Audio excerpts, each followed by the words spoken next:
Hello everyone, welcome to Stretford Paddock and welcome to the bar. Scud that. Steve's drinking rum. I've got, hang on. Got a beer. Manchester United have won 2-0 It's a bumbu. versus Manchester City in the Premier League, ending Manchester City's 21-game winning run. Someone's 21 had to go, didn't it? It did. It continues. It's not as much of as a no, is it? Manchester United's unbeaten record away from home to 22 games in a row. That's proper double good, though. Which is good. And we were proper double good. No, we were proper double efficient in our tactics. I wouldn't have said good because there was some in that. There wasn't, mainly Fred and McTominay on the ball, giving it away a lot. I'd agree on that. I saw, G-Nev give Martial man of the match. And at the same time, I just happened to pop on that there Twitter app. You've heard of it? Yeah. There's a bird on it, yeah. Yeah, bird on it, yeah. And about 4 posts had also said the same thing. And I've gone, okay. I don't know what people are seeing here. Because I thought, apart from a penalty, the only other involvement he really had in the game was the shot that he probably should have put away. I think what he did very well today, and I think that this is where the Martial lovers have been continuing to do it, and today we needed it more than ever, was that when he got the ball, in the rare occasions, because it stuck to him, he used it very well. He dropped into midfield a lot, and he kind of, which in a game that you like go, it's not, you don't want your centre forward doing that, but keeping the ball a bit, recycling it quite well. Let's have a look at the stats. And I think he did that very well. And in a game like today, I think where the front three were never, ever going to say it. Steve's still not happy. And everyone knows it, including the certain centre half that plays for Manchester United. I think he did well with that. And I think Dan James at the same time did this similar kind of stuff today where it's not a fantastic performance going forward and things like that. But I think what they did very well. He only had 19 passes in the game. They weren't even in the same sort of area. I'm all for someone doing a tactical hold-up sort of job, but I'll be honest with you, I just didn't see it. I think there was I'm not going to sit here and go, Alex, he was shy. But I just didn't see what people are talking about. I think that there's a bit of an overreaction to it. I think that I also didn't think he pressed at all. He didn't press, and I sat with Ronaldo, and I got frustrated a couple of times. Not because I think holding up the ball, I thought it was very good today, and thought at times dropping in, getting that ball, and playing it really simple, which frustrates me about Martial sometimes. But I think today was needed. The couple of times I still got frustrated with him was when he did lose the ball, or someone tackled him, or there was something that got away with it. He didn't do that little bit of press, didn't work back and do it. And I think that he could have added that to him. But let's not pick out the negatives of today. We've done that. There's those three kind of little bits of negatives. The massive positives today, that back four, doing what they've done under Ole Gunnar Solskjaer when we have sat deep and kind of contained things. Fantastic. People lost their mind about Eric Bailly not starting. There's a couple of things that Lindelof was fantastic today. We haven't got another. Give me a pint glass. Uh-oh. Give me 2 pint glasses. I'm going to draw you a back four here. Hold on. It's a 3D back four. We've all sanitised hands beforehand and all that kind of stuff, don't worry. So, we've got glasses out, lads. Fred and McTominay. Oh, it's like 3D and shit. Right, there's Fred, there's McTominay. Pull Luke Shaw away to the the touchline for me. Fred was dropping in doing this quite effectively to keep a straight back four. And then also on this side, McTominay was dropping into this kind of half space a little bit in behind Wan-Bissaka. Now, when you come up against Manchester City, in my preview, I give us a back five for the sole reason of you need that. Because the way they attack, you'll see Gundogan, you'll see De Bruyne getting into those underlap kind of spaces right in here. And if you don't do that, you get carved open to fuck, right? So I thought both were objectively shy in possession. But out of possession, their defensive shape and work, I thought, was the reason why we kept a clean sheet. Absolutely. I think that the back four, the back six, however you look at it, did a fantastic job. Marcus, when he went off injured, the things that him and Dan James did today, there was no fancy stuff. They could have had more chances. They could have had a few more shots. We still lacked a little bit of quality going forward. But that shift that Marcus put back for that run where when they broke forward, is what you want in games like today. Dan James. And that was what I think pissed me off with Marshall. There was a couple of times where the ball was bouncing like right there, and he just kind of looked at it. Do it. I understand. I completely agree with that. But I think that as a unit today, I said this in the pre-game show with Jay, and I said that I want United to go back to when they played Manchester City, when they played Chelsea, when they played Liverpool in the past. They've sat back, they've been contained, they've done the horrible things really well. I mean, things got massively helped because Gabriel Jesus, what he's doing in the first minute of the game, I don't know. But we went back to that and looked dangerous on the counter-attack again. We looked like we had options again. You got Bruno in loads of space again. You had Marcus driving forward. You had Mason driving forward when he came on. A big point on this, right? Who's top of La Liga at the moment? Atletico Madrid, right? What's Atletico's average possession? Under 50%, I'm guessing. It's actually 51%, but that comes up for when they're playing like Elche and people like that, and Getafe and people like that. Essentially League 2 level fucking teams. They're going to dominate the ball in a little bit because they've got the players that are going to dominate the ball.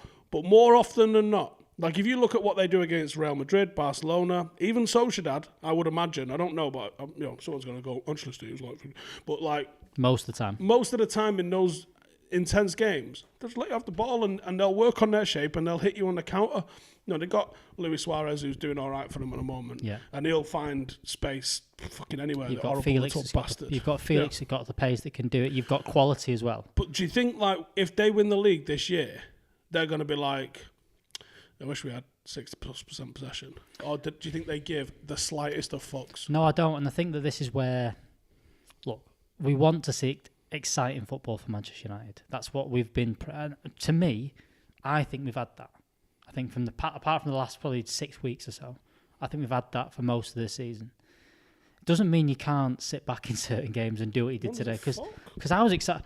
You're on your feet when you're breaking forward today, and you see Marcus going and Martial going and Dan James going and Bruno putting passes in. Mate, this is our identity. And look, forget holding possession, right? This is our identity. If we won the league by doing this, like the days of like us dominating the ball, one, they've gone, and two, they was never really Manchester United.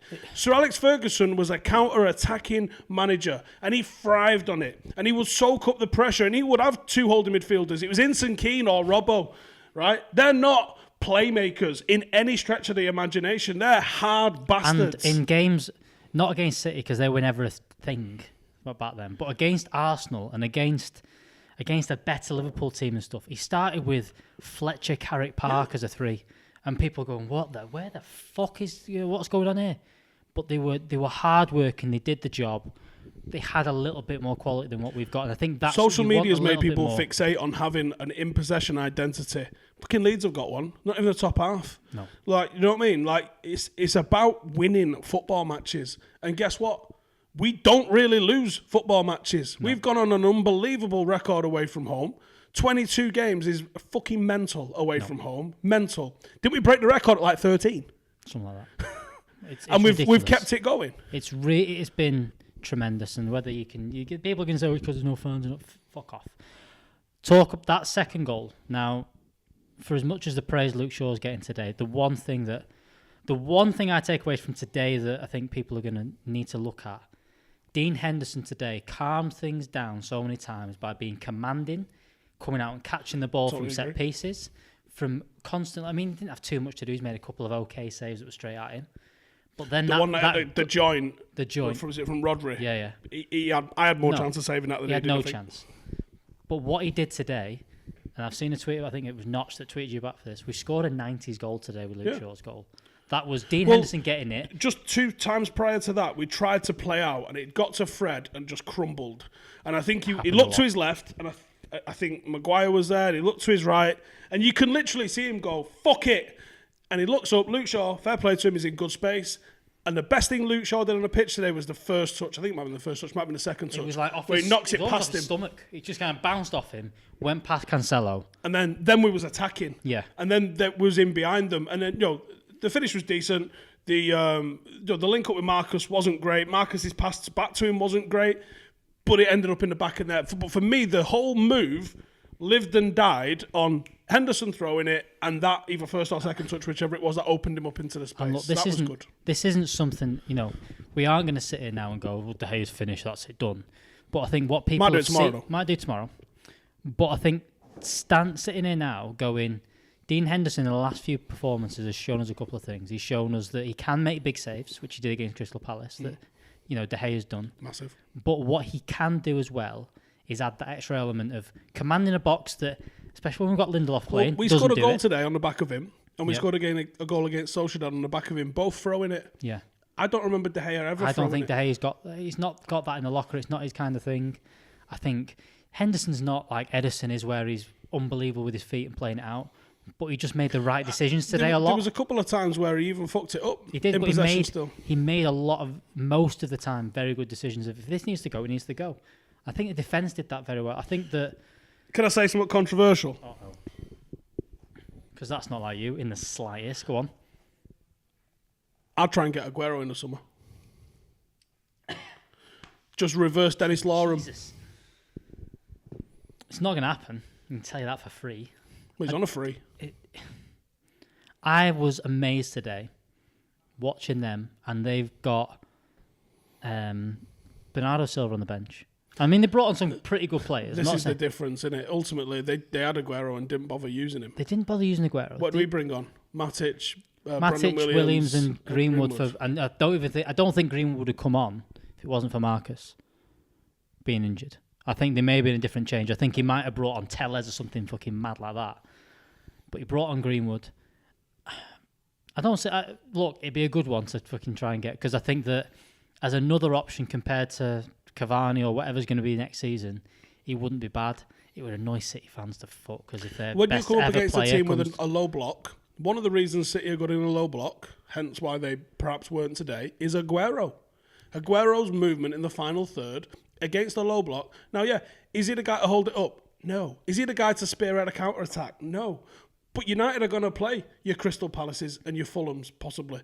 Like, these teams that we struggle to score against, teams that we've dropped points against, your Sheffield Uniteds. Yeah. The teams that we've literally dropped points against in the last month. Do you think he's got do you think you're signing him and he's not, is it like when we sold them Hargreaves, or Hargreaves went there, he's got no legs left. But 15 games a season's a 45-point swing. He could see you over the line. But I think more than anything, I think we need to go in long term. I think we need someone that's coming in to be a striker, and that will be our number one. But this is what fucks me off at the minute. Like, I'm kind of fucking bored of talking about transfers in terms of, like, I'd love Sal Niguez, I'd love Sancho. Like, what centre half? Koulibaly maybe, although it looks like he's going Bayern. I honestly do not believe that this fucking ownership, especially when they released that last week, the debt's gone up again. They took out another loan on top of the fucking loan that we've got. We paid $1.5 billion back over 15 years, and we still owe 500 million. What sort of crackhead accounting is that? Yeah, it is all over the place. I'm going to have a chat with someone this week that's done a bit of a deep dive into it all and looked at the accounts. Apparently, the one thing is that there's been a lot of kick-off with this. I won't get into too much detail, but there's something about the way we report our merchandise sales and our commercial sales that means we're in a better position than we actually are, because they don't report this in this section, and I think that when the Q3 comes out, it'll be a massive boost. So we're not actually in as bad a position in those accounts. End of the day, though, we owe 500 mil. We took out an extra 60 mil on top. I don't think we're going to, again, people are going to look at it and go, how much we need to spend 1, 2, 3, 4. We need to sign 4 players. I think that, and guess what? We're not going to do that without selling. No, we're not going to do that without selling. We're just not going to do it. No, we're going to spend, I reckon, at most 75 million at most. Maybe not even. And I think we've done that consistently. But forget all that today, because we have to give Ollie now. I think he's unbeaten at the Etihad, which is madness. He's beat Pep 4 times. Beat Pep 4 times, which is There's incredible. Not a lot of people that have said they've got that on the locker. And people say, they counted that on. It was in nothing games. Look, not many people have beaten Pep 4 times. I don't think it might not be anybody. Tremendous performance from Manchester United today. I think Wan-Bissaka again doing the same kind of job on Raheem Sterling, which is brilliant to see. Lindelof and Maguire. I think before the game, everyone's going, "Why isn't everybody starting?" And I said, I don't.